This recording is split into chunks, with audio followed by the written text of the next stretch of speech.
Houston, we do have a problem because I think even Scott Manley was saying that there's no way we could survive on Mars. And there was another guy that was talking about their economic status and the amount of government funding they're getting, just saying, oh, well, let's go to Mars.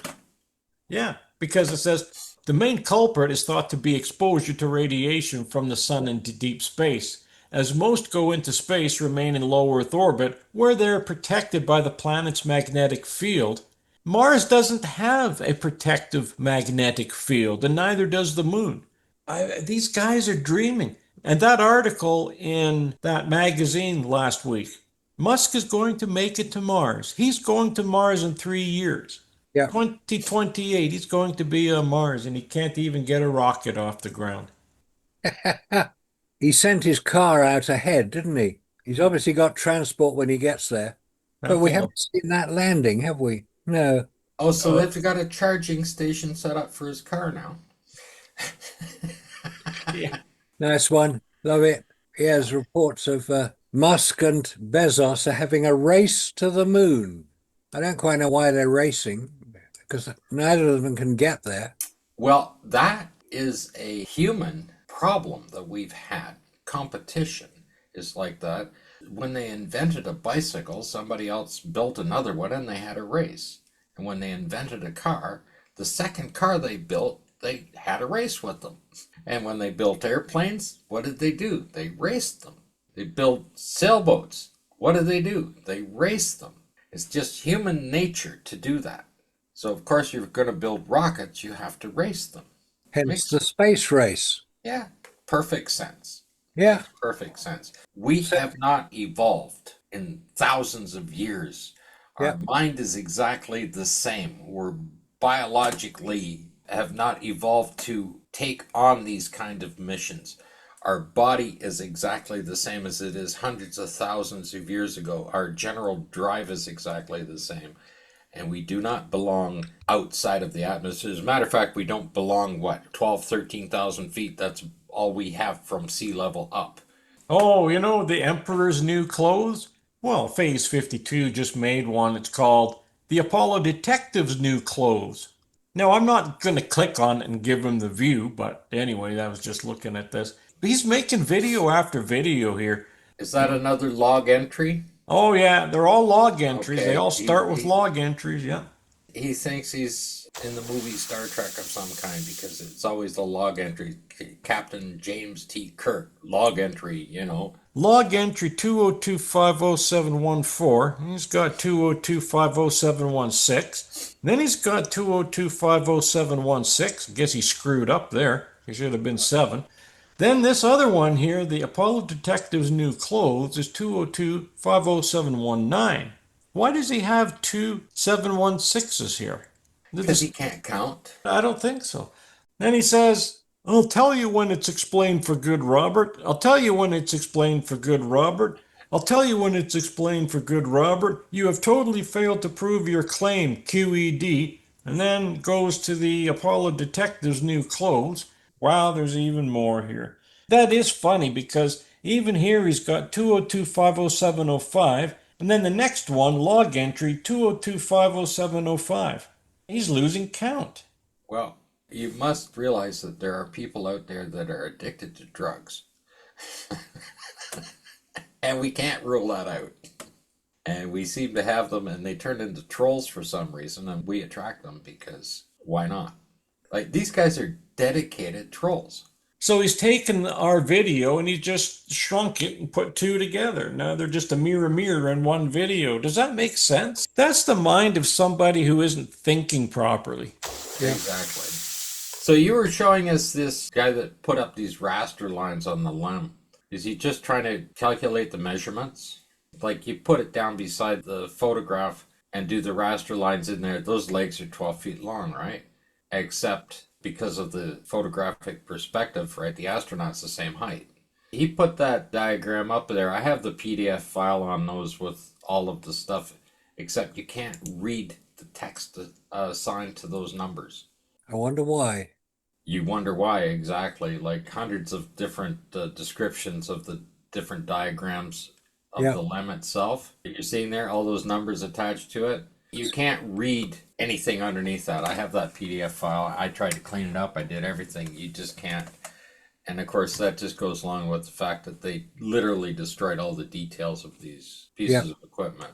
Well, what he says here, he says, I will need to model most of the inside as well, which nobody else has done so far as I know.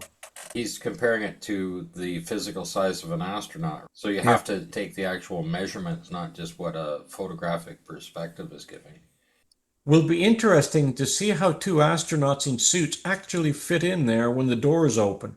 It's the same thing what Trevor was doing there. When Trevor and his friend put those packs on and they tried to go in and out of the shed, Yeah, it was. they couldn't do it. No, because you simply can't. You can't get through that door. That's probably why our good friend Peter Bassett vanished, because he probably tried doing the same thing when we told him to go make a little model up, put the door there, stick a pack on, and then try to stand in that same place, kneel down like Buzz Aldrin's doing, with a 10-inch console sticking out. There's no way you'll fit in there. No. And that's probably why he vanished into thin air after that. No, well, he was hounding us until we showed him the evidence. Of Yeah. course, like any good Basset hound. You Well, do we pick have them, to. don't you? Well, that's what he was doing. He was hounding us. And after I offered to go and speak at his astronomy group, which he refused to allow me to do because I didn't know my subject, he hasn't communicated very much since. They don't understand what we have for evidence. Exactly. When we present it to them, they deny it. If they take a closer look, they then disappear. I have a funny feeling that he tried it himself, and then he realized there's no way Buzz Aldrin could be there, and then he vanished. Yeah, well, he probably did a cardboard model of that and realized that the console is actually not there in that photograph. He's very keen on demonstrating how you could climb up a ladder blindfold. Oh, yeah, up his shed. Well, that's not difficult to do. I could do that, blindfold or not. I just don't like that sort of height. I've told you what happened when I first met Peter Bassett. It was a radio interview many years ago. It was organized by our friends over in the UK who wanted to have a discussion about Apollo, and Peter Bassett was invited to contribute. He appeared. He's very friendly. We were quite friendly with him. We started asking him questions, or I did, which he couldn't answer. And he then reported us to the authorities in the UK for fooling him into believing that he would receive a fair hearing.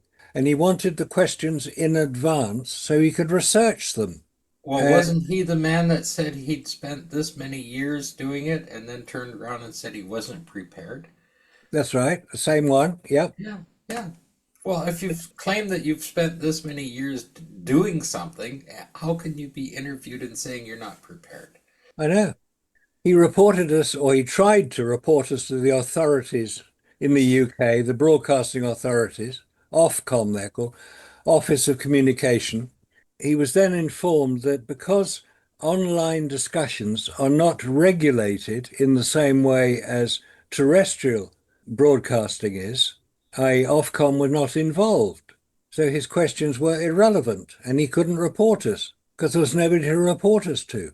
The idea that he should be given the questions in advance of being asked them is just such a ridiculous suggestion. I mean, I have appeared on many TV shows, radio shows, and so on, as you have.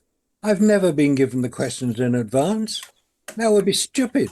You can't then give a spontaneous answer to them. That's the whole point of being interviewed. You give a spontaneous answer. So to consider that it was unfair he wasn't given the questions in advance so he could research them meant either he didn't understand what we were asking, which were quite straightforward questions, and he just basically attacked us, which is a bit sad, really. It's a bit unnecessary because all we were doing was having a conversation, a discussion where questions would be asked, which they were. Anyway, it all ended in tears in the end, didn't it? Well, he was trying to get the video recording taken down, right? Yeah, that's right. Yeah. Okay, I've got complaints. Complain about mobile phone or internet services, or complain about postal services. What did he complain about? That he wasn't prepared when he was being asked questions when he was being interviewed. That would fall under complaints about phone or internet services, wouldn't it? Or would it be under TV, radio, or on-demand services, or wireless? Or there's all these complaints here. You have Yeah, to pick one. That doesn't fall into it because he agreed to come on the show, right? that's He right. came on Neil's show, did he not? Yeah, it was Neil's show. That's right. It was Neil. Neil's show with you, and then he claimed he wasn't prepared, and he That's was right. trying to get Neil to pull the video to take it down. That's right. But he'd already agreed to come on, so where's the complaint? Well, the complaint was the questions he was being asked. But he claimed he was an expert with many years of study in the field. Exactly. When he was asked questions that he didn't appear able to answer, or not to his satisfaction, he said they were unfair questions for which he was not prepared. Well, tough. That's life. Get a grip, guys. If you're going to come on a show and be asked questions, you've got to be prepared for whatever the question is. If you don't know the answer, just say, sorry, I don't know.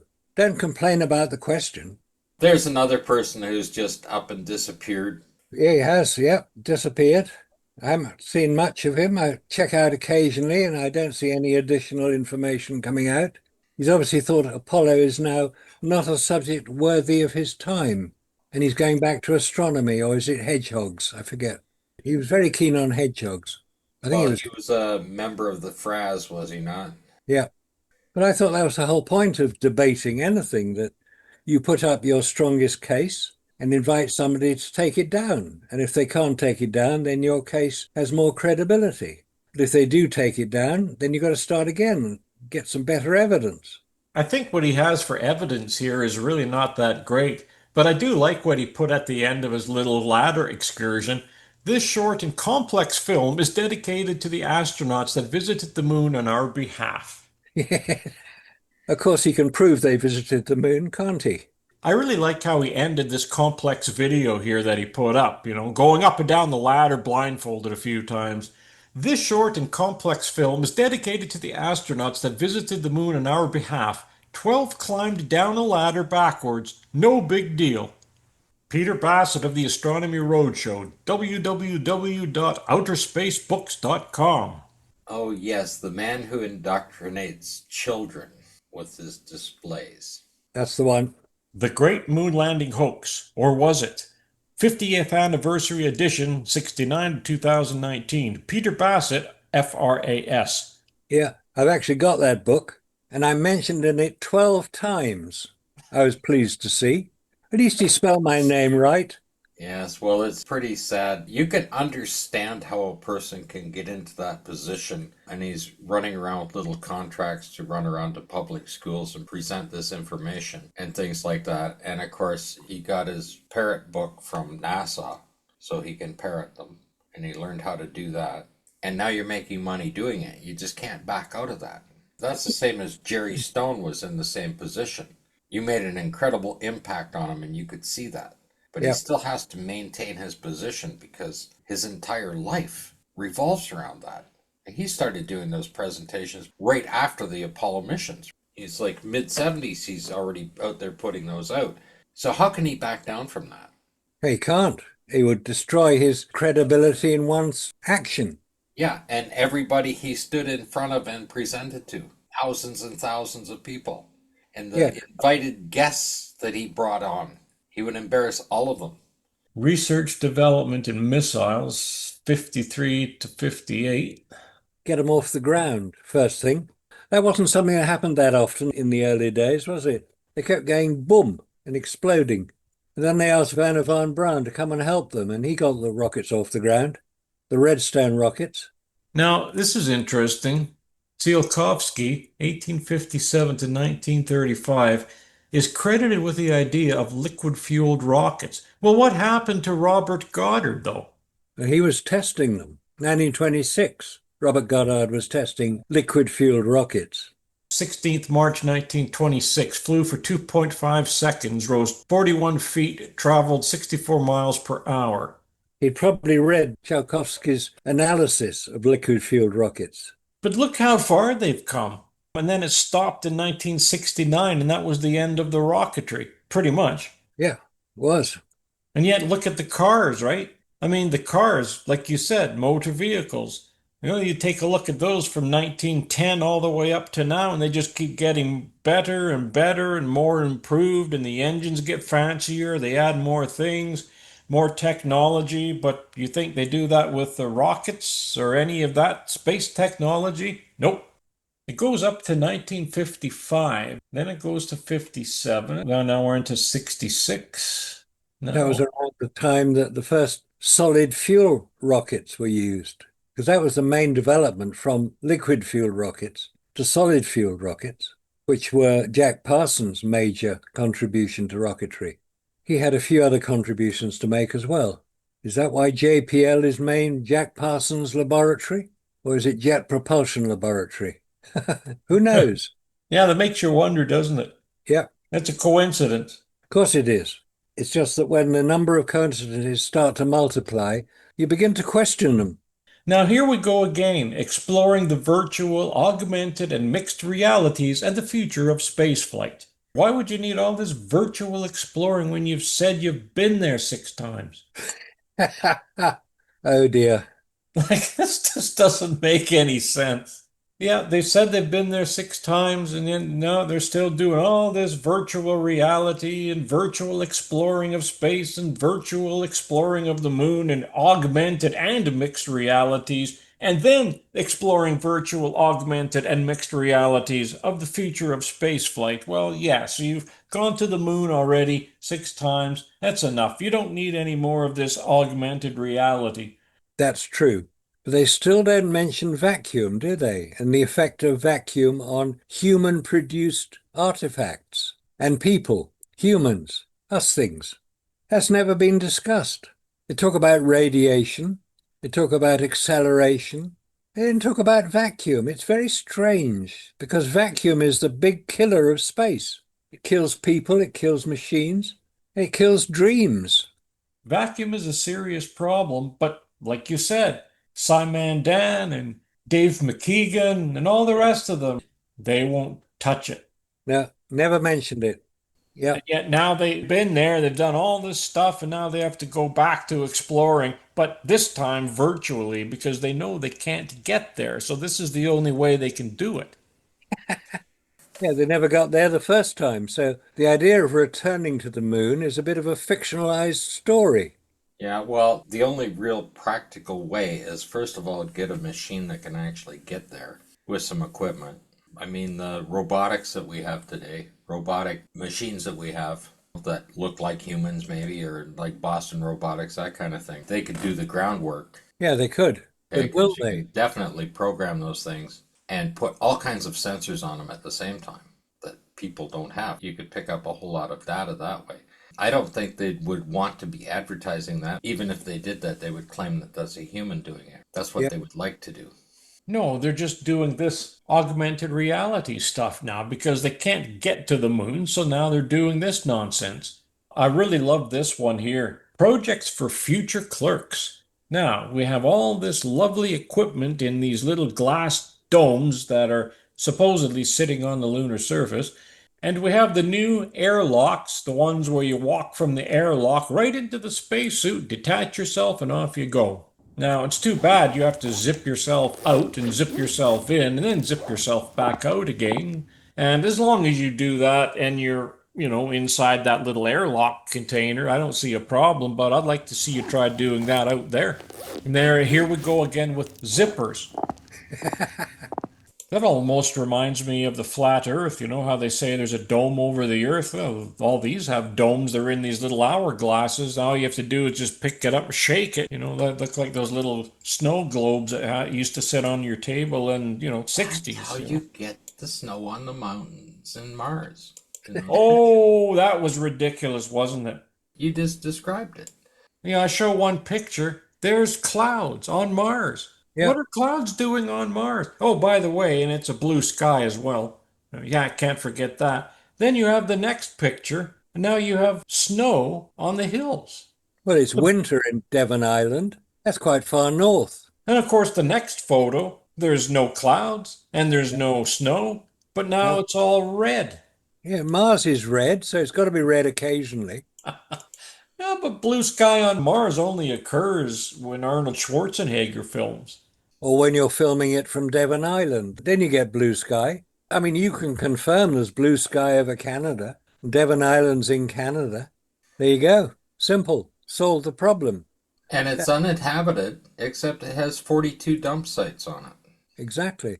Well, now we know where NASA's cosmic cleaning crew comes from. That's where they're all dispatched from, Yep. just like a towing service. There's your augmented reality. Clean the spacecraft, guys. You can't let dust settle on it. People will start questioning it. Yeah, it's pretty amazing that they stay in contact with, well, of course, it's simulated contact.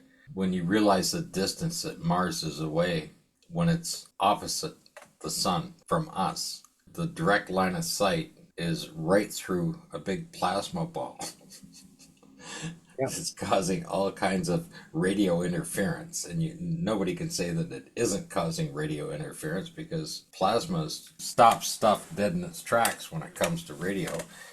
It actually bounces back off of it, right?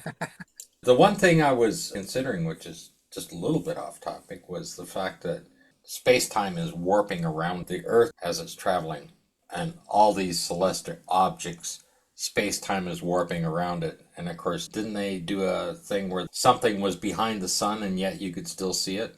So anything traveling in a straight line towards Earth, to stay in the straight line, it's going to warp around space-time, right? So how does a meteor hit the Earth? How does sunlight, like they said that they could see the light traveling around the sun. It's warping around it. Oh, it says mass warps space-time. Yeah, that's right. So light from a star or galaxy behind the sun can be bent around the sun's mass and still reach us. This bending of light by gravity is called gravitational lensing and was confirmed in 1919 when astronomers observed stars near the edge of the sun during a solar eclipse, and their positions appeared slightly shifted due to the sun's gravity bending the light. Well, that's convenient, isn't it? So that's convenient. If space-time is being bent around the Earth, how does sunlight strike the Earth? Well, it says space telescopes like SOHO or the James Webb Space Telescope can observe around or beyond the sun depending on geometry. Radio waves and gravitational waves are also used to probe regions behind bright foreground objects. So the question is if space-time is being bent around the Earth, how does sunlight strike the Earth? If you're talking about light being bent, what you just described, then how does it hit the Earth? It can't, because it's being bent around it all the time. An asteroid can't strike the Earth because it's going to be following a straight line and it's going to be bent around the Earth. The Earth is creating a pocket within space-time. Maybe it's to do with the gravitational attraction. Ah, but then gravity has no force anymore. There you go. Very strange. I mean, all of these theories are nice theories, but all you have to do is step outside and take a look. It's what Einstein said when he presented his theory of, was it gravitation? Anyway, his theories on what he'd observed about the cosmos. He said, hundreds of people may agree with me, but it just takes one person to prove me wrong. I think you've just proved him wrong. And of course, if it's going around every celestial body the same way, if it's traveling through and bending space-time, how did all of these impact craters get on the moon? You can't hit it. You're sending something in a straight line and it goes around it every time. The moon isn't big enough. Oh, I see. Okay, then meteor crater doesn't exist. There you go, you spotted it. The weird thing about the moon, the face of the moon that points towards Earth has a lot of craters in it. How do they all get past Earth and not hit it, but hit the moon? It's almost like Earth was repelling them. I think the current figure is about 200 craters have been identified here on Earth. There are about 200,000 on the moon. Obviously, we're very lucky here on Earth. Oh, the excuse will be, well, it's the dynamic forces on Earth's surface have obliterated them. Well, that may be the case for some, but 300 or 200 on Earth, which is a lot bigger than the moon, seems a very small number compared to those on the moon. It's a pretty good blocker, isn't it? It is. It's a very good blocker. It's like we're being protected. And what's the moon done to attract all those asteroids and comets and whatever hits them? I mean, some of them are huge. Well, they're not actually impact craters. They're electrical discharge craters. I think it's partly both. Oh, there are certainly impact craters on the moon, but they're quite small. Those larger ones, you're talking about the electric universe. You're Yeah, talking about that charge buildup from something traveling through space, and when it gets close to another object, there's going to be a discharge. that's right. So the incoming object coming into there could be fairly small, but still create a very large crater. Oh, yeah. Because it's going to impact, but before it impacts, it's going to discharge an incredible amount of energy at the Yeah. same time. Yeah, the kinetic energy of a fast-moving rock in space is considerable. That's why a meteor crater is so big relative to the size of the object that hit it or created it. And that's only an estimate. Yeah, well, now you can see it. There's the galaxy cluster, there's the lensed galaxy images. Now we have the distorted light rays, and now we see it on the Earth. So Yeah, but there's your answer. is it possible that the lens that they created to do that is causing the lensing effect? Oh dear. You know what I mean? Well, Like, once again, right, it's all a matter of perspective. Your perspective matters. It matters where you are. I know, but perhaps they need to go out and take the cataracts out of the James Webb telescope because it's now looking the edge of the universe. Can you Uh, imagine? and the second thing would be all of the little meteorites that have struck the solar panels. So I don't know how that thing could be producing any electricity. Those are the cataracts I'm talking about. And then Michio Kaku got more updates on Voyager 1 now because Voyager 1 is having a interaction with alien entities again. And apparently he's the only one that can understand the language that's being transferred down. I mean, in the 1960s, LSD was the universal translator for the flower power industry. Uh, Yeah, they did. I don't know what methods he's using to get the translation in there, but it must be very close to those psychedelic drugs. Yeah, Michio Kaku, AI reveals Voyager's terrifying image of who's sending data. yeah. Now they got the image of the aliens. This one image shows a woman, then the next one shows a man, then the next one shows an alien with big black eyes, and then this other one here shows more like a hooded cloak. I mean, which one is it? They don't even know. You see, now this one has the woman's face. All right, now let's look at some more of these ones here. First, you got this one here. Then you got this one here. See, now it's a face of a man. Yeah, you got the woman's face. That's the one I was saying with the black eyes, right? So that's four different ones now. They can't make up their minds which face is the one that it's supposed to have contacted. That's interesting. 3 weeks ago, 4 views. He's doing really well. Oh, What is interesting is the man had some credibility a few years ago, and he has just thrown it away on this Voyager stuff. wouldn't it make sense that if you encounter these so-called aliens, then you would have the same face? We have five different faces here, and it's all coming from Voyager. It just shows they've all got a sense of humor. They're saying humans all look alike. Show them that we look different because we're alien. So they can have all these different creatures because they can use augmented reality or virtual reality or whatever they want to do because they're very clever people and they can fool us. They've been fooling us for years. Then they Yes, say, well, I know, best way to communicate with humans is with crop circles. Let's make a few nice designs for them. That famous picture, that famous UK advertisement for Smash, when they have these aliens sitting there watching humans produce their potatoes, and they say, whoa, look what they're doing to potatoes. They're smashing them. We've been doing it for years. Hence, it was powdered potato to make mashed potatoes. They used it was a very good piece of advertising. About 50 years ago, that was. That is interesting, this Voyager. So this ship encountered these aliens, and it has 7 different faces, but it encountered one alien. But 7 different aliens here. On a machine that only had the capability of sending back a ping. Well, that all depends on what article you're reading. You're reading. You're reading.